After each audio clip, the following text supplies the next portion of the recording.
Voilà tout pour les titres. Merci de nous recevoir chez vous. Ce mercredi 12 août, on célèbre la Journée internationale de la jeunesse. Le thème retenu cette année à l'international, c'est l'engagement civique de jeunes. Et pour la RDC qui célèbre également cette journée, le sous-thème qui est exploité, c'est jeunes Congolais, votre avenir, c'est maintenant. Cette journée a pour objectif d'attirer l'attention de la communauté internationale sur les problématiques liées à la jeunesse et ainsi mettre en avant le potentiel des jeunes en tant que partenaires de la société d'aujourd'hui. Arlette Boutella.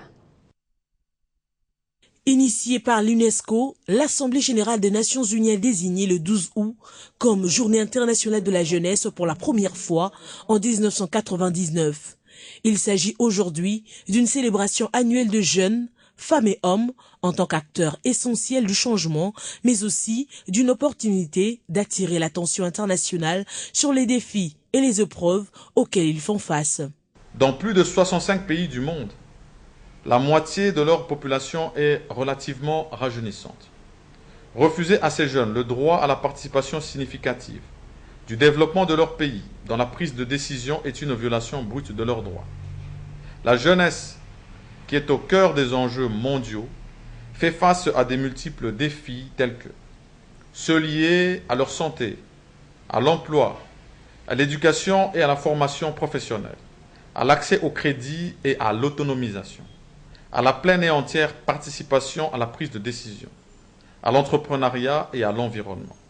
Des discussions thématiques ainsi que de campagnes d'information prendront place ce 12 août dans le monde entier comme dans la ville de Kinshasa afin d'amener les États membres à beaucoup plus d'attention aux problèmes de jeunes. Sous l'impulsion de son Excellence Joseph Kabila Kabange, chef de l'État, et cela avec l'appui du gouvernement de la République, dirigé par son Excellence Monsieur le Premier ministre Augustin Matata Ponyo-Mapon, qui ne ménage aucun effort pour assainir tous les cadres qui contribuent à l'amélioration des conditions de vie des jeunes. Parce que l'émergence du monde et de la République démocratique du Congo de demain dépend de nos jeunes. C'est pourquoi le gouvernement affirme son engagement à continuer à mener des actions en faveur de la jeunesse congolaise pour son épanouissement intégral. Pour Samalou Kondé, président en exercice de la Confégès, la journée de ce mercredi sera d'intenses activités avec les jeunes de la capitale. Revenons sur la deuxième session extraordinaire à la Chambre haute du Parlement. Les sénateurs ont finalement voté mardi la loi sur la répartition des sièges. Ce texte permettra ainsi à la CENI d'organiser les élections locales couplées aux provinciales du 25 octobre prochain, conformément à son calendrier électoral global. Pour rappel, des élus n'avaient pas pu voter cette loi faute de quorum, mais elle avait déjà été adoptée à l'Assemblée nationale le 25 juillet dernier.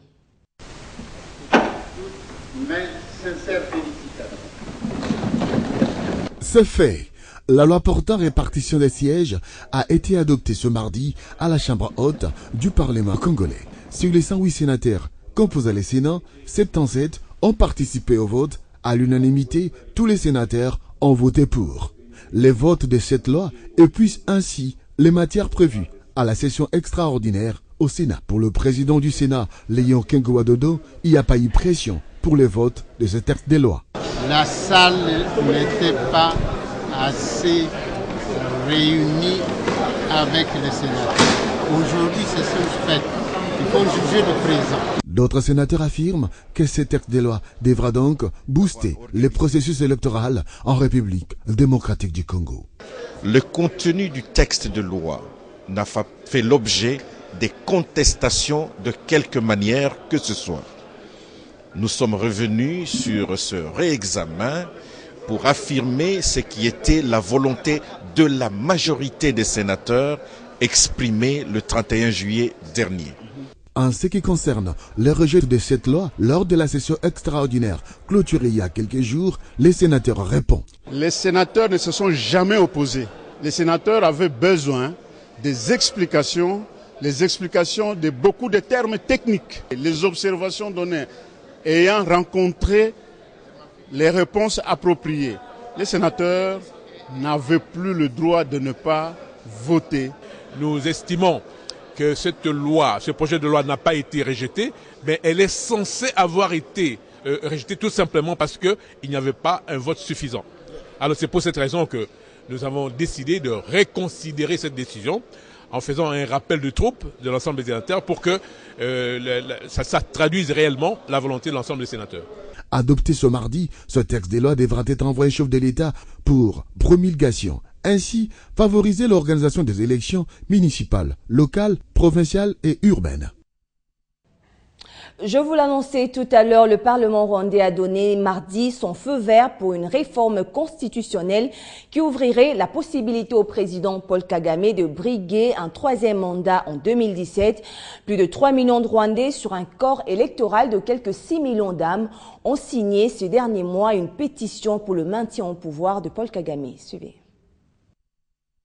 Cette décision fait suite aux consultations populaires menées au pays du 20 juillet au 10 août par les parlementaires pour sonder les Rwandais sur un amendement de l'article 101 de la Constitution actuelle. Lequel article limite à 2 le nombre de mandats présidentiels successifs qui interdit en théorie à Paul Kagame, élu 2 fois en 2003 et 2010, de se représenter en 2017. Les parlementaires ont également justifié leur prise de position en référence à ce que représente l'homme fort du Rwanda depuis le génocide de 1994. Pour eux, Kagame a mené la guerre de libération de 1990 à 1994 et mis fin au génocide de 1994 contre les Tutsis et a correctement géré la renaissance économique du pays, une assertion qui n'est pourtant pas fausse. Ils y ajoutent, Kagame n'a pas seulement réunifié le pays et a effacé l'ethnie des cartes d'identité, il a ramené la paix avec une sécurité maximale. Il a aussi permis le retour et la réinstallation des réfugiés, a énuméré la vice-présidente de l'Assemblée. Sauf qu'elle n'a pas signifié que Paul Kagame est aussi à la base de la déstabilisation des Grands Lacs, puisque son pays a été cité à plus d'une fois dans des rapports de l'ONU soutenir des multiples rébellions qui violent les frontières de ses voisins, le cas de la République démocratique du Congo. Ce qui ne changera rien car l'homme a obtenu donc un feu vert pour un troisième mandat, même si lui-même insiste sur le fait que s'il se présente à un troisième mandat, ce sera uniquement s'il est plébiscité par son peuple. Ainsi, après ce feu vert formel du Parlement, la prochaine étape sera la mise en place d'une commission parlementaire qui devra notamment rédiger les amendements à la Constitution actuelle. Et en Centrafrique, la mission de l'ONU vient de lancer une enquête contre des casques bleus accusés par Amnesty International de viol sur mineurs et d'homicide volontaire sur des citoyens centrafricains. Dans un communiqué publié mardi, l'ONG internationale affirme posséder des éléments qui portent à croire qu'un casque bleu a bel et bien violé une fillette et que d'autres ont délibérément tué 2 civils. Ce sont des nouvelles accusations qui viennent ternir l'image des forces armées étrangères déployées en Centrafrique pour la sécurisation de la population. La MINUSCA a ouvert une enquête après des accusations communiquées mardi 11 août dernier par Amnesty International sur le viol d'une fillette, l'homicide d'un adolescent de 16 ans et de son père qui aurait été commis par des casques bleus au cours d'une opération menée les 2 et 3 août, opération qui visait à arrêter un ancien chef de l'ex-rébellion Séléka dans l'enclave musulmane du PK5 à Bangui. Pour le porte-parole de la mission de l'ONU en Centrafrique, Amadou Touré, la mission a pris très au sérieux ces accusations, bien qu'il n'était pas au courant de ces faits. Il nous faut de faits établis et vérifiables. Nous avons déjà ouvert une enquête. À en croire Stéphane Duragic, porte-parole du secrétaire général de l'ONU depuis New York, aucune mauvaise conduite de cette nature ne peut être tolérée et que le secrétaire général Ban Ki-moon prend cette situation également très au sérieux. La justice française avait déjà ouvert une enquête de ce genre concernant 14 militaires français de l'opération Sangaris en Centrafrique, accusés de viol de 6 enfants qui auraient été commis entre fin 2013 et début juin 2014. Et dans l'actualité sportive, le ministère provincial de la Jeunesse et des Sports veut travailler en synergie avec le ministère national sur la problématique de la délinquance juvénile avec un projet de formation pour la réinsertion des jeunes. Par la même occasion, Godard Motemona a proposé la mise en application du sport scolaire qui accompagnera la détection des talents avec des stades municipaux qui sont plus qu'effectifs. La délinquance juvénile, devenue monnaie courante dans la ville de Kinshasa, préoccupe au plus haut point les autorités du pays. Avec le ministre national de sport, Godard Motemona, ministre provincial de sport de Kinshasa, est venu partager son expérience avec Samalou Kondé. Nous, à notre niveau, nous mettons l'accent sur la formation. La formation de ces jeunes désœuvrés qui aboutit à la réinsertion sociale de ces jeunes. Nous avons lancé sur le marché d'emploi 3 formations.